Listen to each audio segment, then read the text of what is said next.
Bom dia, bom dia. Sejam bem-vindos a mais um programa Verde Mar.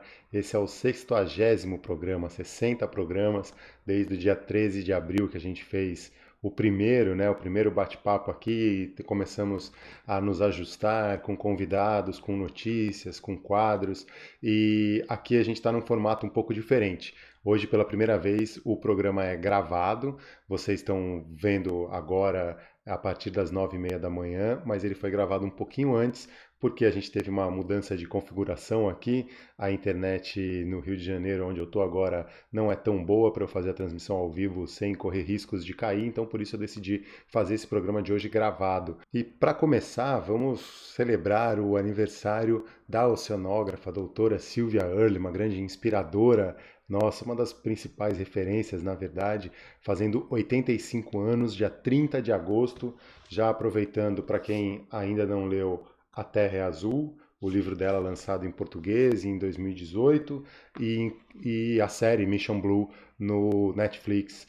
Na verdade, a série não, um documentário Netflix, né, no Netflix, Mission Blue, que fala sobre os Hope Spots e a criação dessa organização que a gente faz parte, como o Projeto Verde Mar é um dos parceiros Mission Blue no Brasil e com muito orgulho. E a Sylvia Earle é uma grande referência, com milhares de mergulhos pelo mundo, com mergulhos profundos, né, em submersíveis, e realmente é uma grande inspiração e um grande exemplo aos 85 anos, ainda mergulhando e ainda ligada nas questões de conservação marinha. Valeu então os parabéns a Sylvia Earle, mas não só a ela, porque hoje também é aniversário do WWF Brasil. Hoje não, ou melhor, dia 30 de agosto, né? O WWF Brasil completou 24 anos de existência aqui no Brasil, né? A instituição internacional que está aí há 24 anos promovendo a conservação ambiental aqui no Brasil. A gente também parceiro do Programa Marinho, do Programa de Mata Atlântica, né? E o objetivo deles é cuidar e defender a vida de todos, pessoas, flora e fauna. O World Wildlife Fund é um fundo internacional para a conservação da vida selvagem e dos seus habitats. E a gente tem muito orgulho também de ser parceiro do WWF Brasil. E seguindo na onda do WWF, então a gente vai lá no site que tem uma notícia de um outro aniversário nesse 30 de agosto, que é bem triste, na verdade, esse aniversário, né? Um ano de quando começaram as primeiras manchas de petróleo cru, começaram a chegar no litoral da Paraíba, naquele desastre que foi o maior desastre do litoral brasileiro, né? E segundo o último relatório publicado pelo IBAMA, o Instituto Brasileiro do Meio Ambiente e dos Recursos Naturais Renováveis, em março, né, o total de áreas atingidas pela tragédia foi de 1.009 locais em mais de 130 municípios em 11 estados das regiões Nordeste e Sudeste.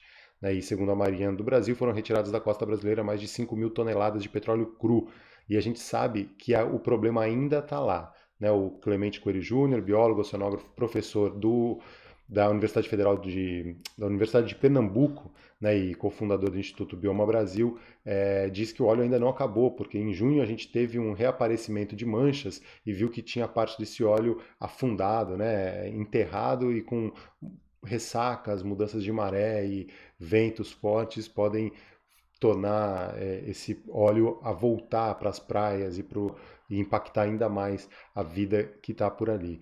Então é um problema seríssimo que segue ainda nos atormentando no litoral brasileiro e a conservação marinha em geral. Seguindo no site do WWF Brasil, a gente tem um alerta, né, de um relatório também lançado agora, com um aumento de queimadas em todo o mundo.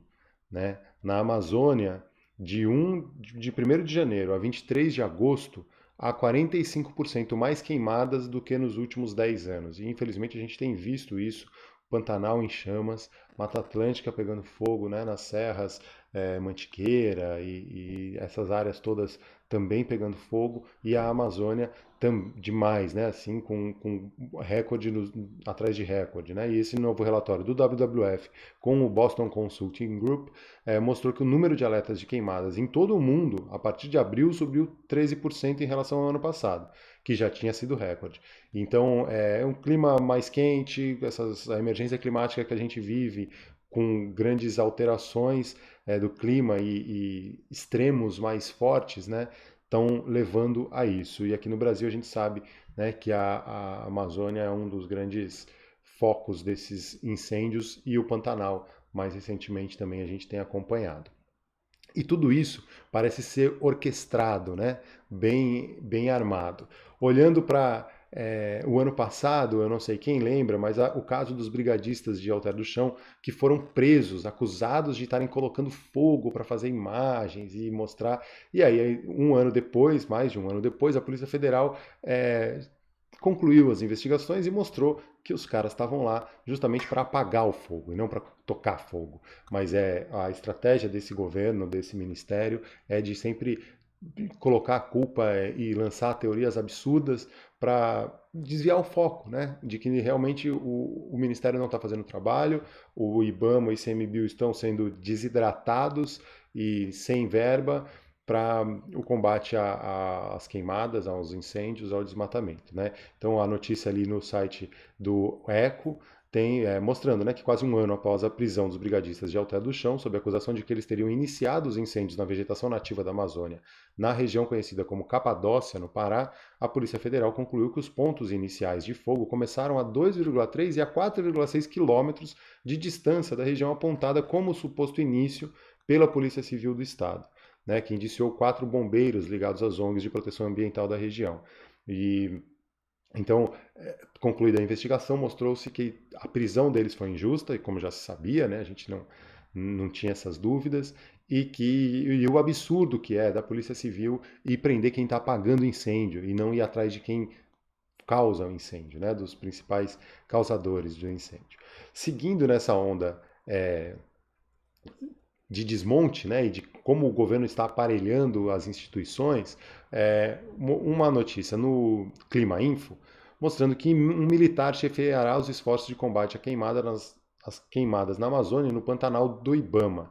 Né, essa dança das cadeiras no Ministério do Meio Ambiente, né, depois de trocar a presidência do ICMBio, agora a pasta deve formalizar a substituição do chefe do Centro Nacional de Prevenção e Combate aos Incêndios Florestais, o Previ-Fogo, que é onde trabalham os brigadistas e que estão ali na linha de frente das queimadas, né, do Ibama.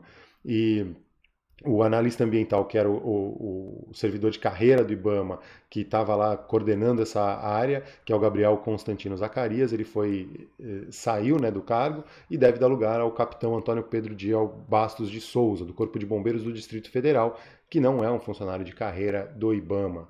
E isso tem acontecido muito, né? O Gabriel Zacarias, ele estava no Previ Fogo, está no Previ Fogos desde 2005 e estava comandando ali esse departamento e agora está fora. Provavelmente vão colocar um militar indicado de fora, sem experiência dentro dessa área, né? Assim, não que ele não tenha experiência de combate ao incêndio, ao fogo, pode até ter, mas ele não é um servidor de carreira, não está ali prestando serviços ao IBAMA há tanto tempo. E aí, indo para o site do Instituto Socioambiental, o ISA,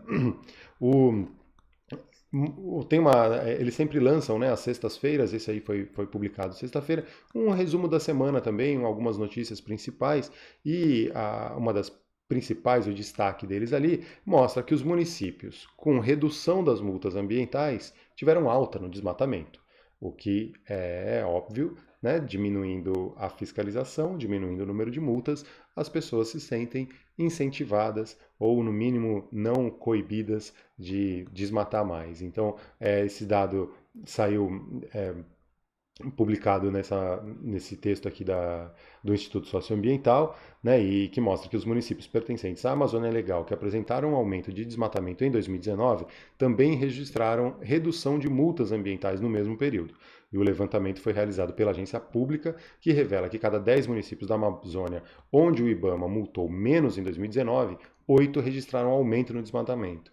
Enquanto 234 municípios tiveram queda das multas ambientais relacionadas à flora, como infrações decorrentes do desmatamento e queimadas ilegais, apenas 141 municípios tiveram aumento.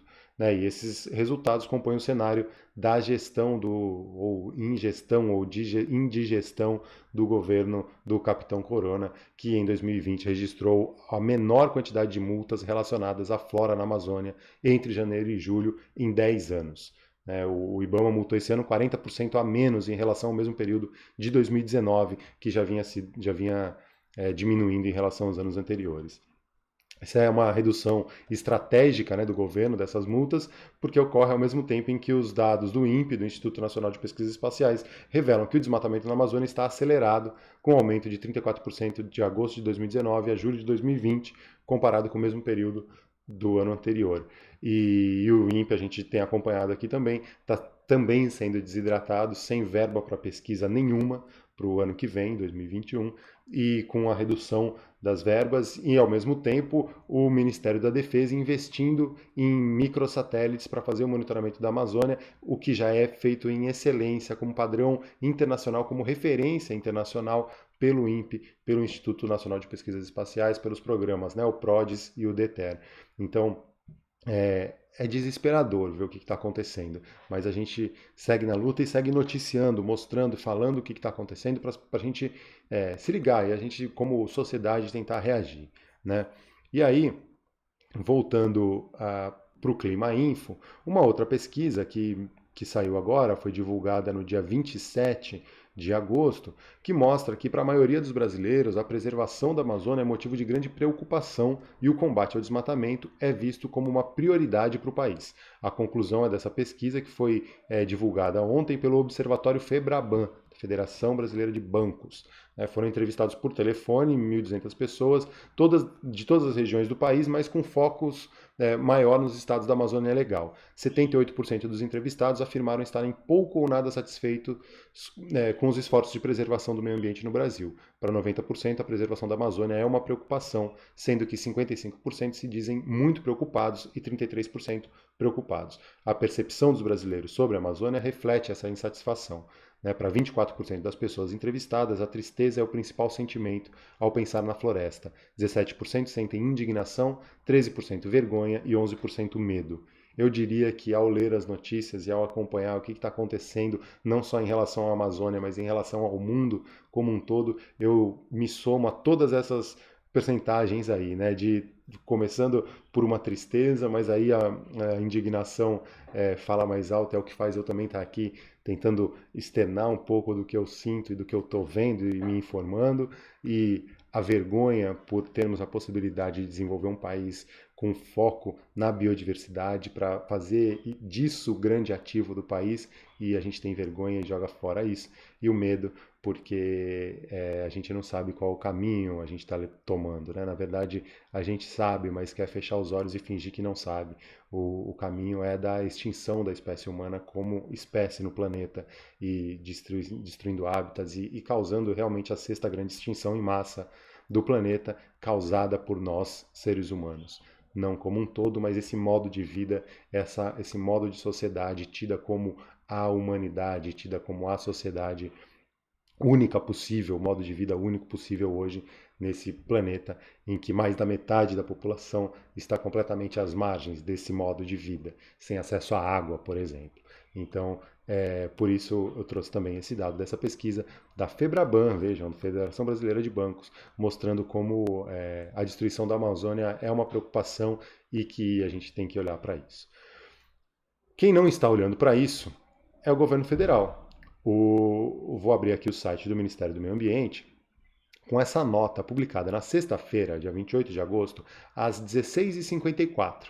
6 para 5 da tarde de sexta-feira, o Ministério do Meio Ambiente publicou uma nota informando que houve, que eles iam bloquear, por causa do bloqueio financeiro efetivado pela Secretaria de Orçamento Federal, na sexta-feira, né, da ordem de 20 milhões de reais, 20.972.195 reais em verbas do IBAMA e 39.787.964 em verbas do ICMBio, seriam interrompidas a partir de 0 hora de segunda-feira, hoje, todas as operações de combate ao desmatamento ilegal na Amazônia, bem como todas as operações de combate às queimadas no Pantanal e demais regiões do país. Foi isso, sexta-feira, fim de tarde, o Ministério do Meio Ambiente simplesmente soltou uma nota dizendo que, ó, pegue fogo, que queime tudo, que desmate tudo, não vamos mais fiscalizar, porque o Ministério da Fazenda, o Ministério da Economia agora, né, do senhor Paulo Guedes, contingenciou a verba que a gente tinha, a gente não vai. A gente sabe que por trás disso tem uma briga política dentro dos ministérios. O próprio Paulo Guedes, que eu não tenho nenhuma simpatia por ele, mas está passando por um processo de fritura do governo federal, só esperando o melhor momento para ser chutado do governo e seguirem, né, aparelhando cada vez mais o governo federal com essa gente cada vez mais mesquinha e perigosa. E como parte, talvez, dessa retaliação, o Ministério do Meio Ambiente lançou essa nota que às 19h54, ou seja, exatamente 3 horas depois, eles atualizaram a nota dizendo que houve o desbloqueio financeiro dos recursos do IBAMA e ICMBio e que, portanto, as operações de combate ao desmatamento ilegal e as queimadas prosseguirão normalmente. A gente viu que diminuiu o número de multas, diminuiu a verba do INPE para pesquisas e para esse monitoramento. Ricardo Galvão demitido, né, exonerado do cargo o ano passado, e esse ano também a diretora que cuidava dessa área de monitoramento das queimadas e dos desmatamentos legais dentro do INPE também exonerada. Então, assim, por mais que o Ministério do Meio Ambiente fala que voltou atrás e que vai voltar a fazer as atividades de fiscalização, a gente já sabe que não estavam sendo suficientes e também sente que tem um joguinho ali, né? Eles lançam uma nota, como que 3 horas depois ele conseguiu liberar uma verba que não conseguiu às 4 da tarde da sexta-feira, precisou jogar para a imprensa, precisou jogar, né, a merda no ventilador para a coisa se espalhar e aí começarem a falar que, né, e conseguirem essa verba de volta. Como se isso não fosse uma prioridade para o país, manter a Amazônia em pé, manter o Pantanal sem queimar, né? E é um absurdo, voltando lá para os dados da pesquisa, dá tristeza, dá indignação, dá raiva, dá medo, e tudo isso ao mesmo tempo que nós estamos na mão de psicopatas. Indo para o mar agora, para refrescar um pouco a cabeça, eu vou lá no site da Oceana, mas que não refresca tanto, mostrando que o estoque pesqueiro de lagosta está abaixo de 18% da capacidade máxima. Né? Esse estudo inédito, publicado pela Oceana, revelou essa grave crise situação, né, da situação de um dos recursos pesqueiros mais importantes das regiões norte e nordeste do Brasil, que é a lagosta vermelha, o Panulirus argus. Né? Ele movimenta anualmente mais de 50 milhões de dólares em exportações.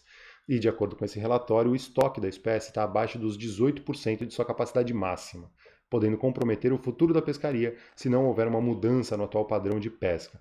O que está acontecendo é que, como está cada vez mais escasso, e isso acontece com diversas outras espécies, então está se pescando cada vez mais indivíduos menores, juvenis, antes de se procriarem. E aí isso vai causando uma pressão sobre a população dessa espécie que é irreversível, né, a longo prazo, a médio e longo prazo. Então, o resultado da pesquisa foi apresentado pelo diretor científico da Oceana na segunda-feira, dia 24 de agosto, num webinar que teve a participação de outros pesquisadores, né, o Paul Quinas, José Augusto Aragão e o Rodrigo Santana, responsáveis pelo desenvolvimento desse estudo.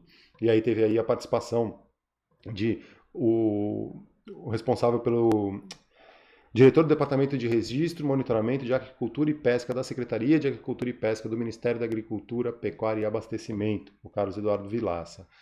Tem lá os dados todos e é isso, né? A gente está tirando mais do que o oceano tem a capacidade de repor, estamos entupindo o oceano de lixo, estamos desmatando, estamos queimando e os governos estão incentivando, isso é triste. Mais uma notícia ali no site da Oceana mostra uma pesquisa, essa aí já é de 11 de agosto, mas é uma pesquisa interessante, que eu uso também na minha pesquisa de mestrado, que mostra que 99% do plástico que chega ao mar vai para o fundo do oceano. Então o que a gente vê, aquele lixo flutuante, o lixo da praia, né, esses mutirões de limpeza, estão atacando 1% do problema. Os outros 99% vão para o fundo. Né, e esse relatório foi publicado sobre os efeitos desastrosos do plástico no fundo do mar na Europa. Né? A partir de imagens das expedições, parte delas inéditas, confirmou-se que o lixo que se acumula nas praias ou na superfície representa apenas 1% do plástico total que é despejado nos oceanos. no oceano, né? E os 99% restantes acabam a centenas de metros de profundidade e colocam em risco áreas de alto valor biológico, como montanhas, cânions e escarpas submersas. Então tem o estudo completo ali no site da Oceana, tem, né, plástico em las profundidades, um problema invisível. Com as fotos, as imagens, a gente que mergulha para catar lixo e monitorar isso, a gente acaba vendo, né, isso aí mais palpavelmente, né? A gente consegue enxergar no nosso microambiente ali, no nosso micromundo, né, em baixas profundidades, né? Não estamos falando de 100 metros de profundidade para mais, a gente mergulha ali aos 5, 10, 15 metros e encontra já esses resíduos indo para o fundo. Agora você imagina isso em escala global nas grandes fossas abissais e canyons e montanhas submersas. Tem um estudo bem completo ali, né, esse relatório com o um mapa mostrando as montanhas submersas, os canyons submarinos, as escarpes, todas as áreas de grande profundidade onde essas expedições, né, com veículos não tripulados, né, mostrando e filmando e fazendo essas imagens, revelaram esse plástico no fundo oceânico. Tem ali todo o estudo no site da Oceana, mostrando, né, as imagens dos plásticos acumulados. E aí eles sugerem, né, que se faça um monitoramento e um levantamento de quais são esses pontos que tem um maior acúmulo dos plásticos para tentar fazer algum tipo de trabalho para a redução de danos. Mas a gente sabe que a redução, uma luz no fim desse problema, desse túnel escuro que a gente se encontra, é mudar o nosso modo de vida, o nosso padrão de consumo e a nossa geração de resíduos. Olhando para isso, a gente vai lá no site do Projeto Verde Mar, tem a notícia de uma série de vídeos infantis que a ONU lançou, o PNUD, na verdade, né, o Programa das Nações Unidas para o Desenvolvimento Sustentável, lançou focado nas crianças, focado no chama Hora do Black, é uma turma de personagens multiétnicos que vivem várias aventuras em busca de um mundo mais sustentável. Black é o protagonista, que é um menino negro que tem no cabelo o símbolo de poder. Ele, em suas missões, né, ele tem um talismã secreto que é um pente afro que vive no cabelo, e aí, quando ele aciona ele vira o Black Power. E é uma série de vídeos musicais destinada principalmente ao público na primeira infância, com temas inspirados nos ODS, os Objetivos de Desenvolvimento Sustentável da ONU. Então é muito legal. O primeiro episódio tem ali a Mãe Terra, é bem divertido e para quem tem criança em casa, é um tipo de musical, de vídeo musical bem interessante, lembra um pouco o Mundo Bita e algo nessa linha. É isso. Gente, por hoje é só.